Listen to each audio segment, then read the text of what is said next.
And good evening to you. At 6 o'clock, I'm Liz Cho. And I'm Bill Ritter. We begin with a big development in the Deutsche Bank fire. The fire department in New York was never called to this smaller and earlier fire in the condemned and contaminated building.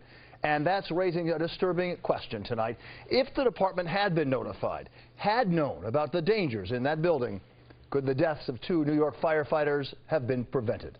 The investigator's Jim Hoffer here now with his exclusive report. Jim? Well, Bill and Liz, much of the news about the Deutsche Bank fire has focused on bureaucratic blundering at the FDNY. But in this report, it's the owners and operators at the project site that may have blundered by letting the fire department completely out of the loop about an earlier fire. We need up on the 14th floor. We're running out of air up here. 25 May days during the Deutsche Bank fire. It's a miracle more firefighters didn't die. We have heavy fire up here with no line. But now, evidence perhaps that the entire incident and the 2 fatalities could have been avoided had someone paid more attention to this. It's a report from an EPA inspector obtained by Eyewitness News that reveals that just 18 days earlier, a small fire broke out just 1 floor above where firefighter Badia and Graffagnino died. The inspector notes in his July 31st visit to the site that, quote, netting outside of the building had caught fire from sparks generated from hot cutting. He further observes that John Galt personnel utilized water and fire extinguishers to put out the fire.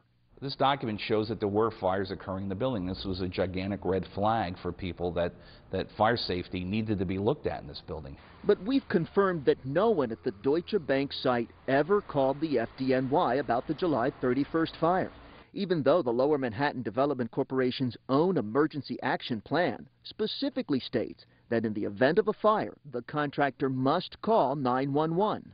Had they been notified, there's a real likelihood that steps would have been taken to ensure that the fires didn't occur, that there was much more scrutiny. This construction safety attorney goes one step further. If they had done what they should have done, reported this accident, had a proper inspection by the fire department, that the second fire would never have happened because the job would have been shut down.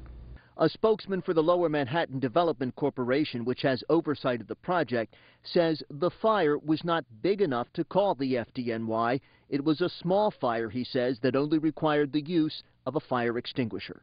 But an FDNY spokesman told us simply, we should have been called. This construction safety expert offers one possible reason why they weren't. They buried it. Why? Time is money on these construction projects. I understand there's a substantial bonus for the contractor if they complete the project under schedule. That's always an incentive.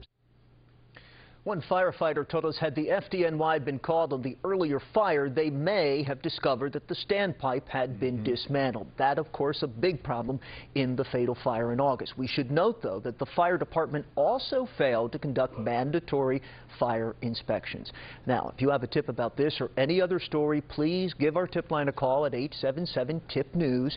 You can also email us at the.investigators@abc.com. One final note, Bill and Liz, the cause of the August 18th fatal fire still undetermined. So many drop balls. So many that created this perfect storm of problems. It's really true. Really unfortunate. Thanks, Jim. Jim, thank you.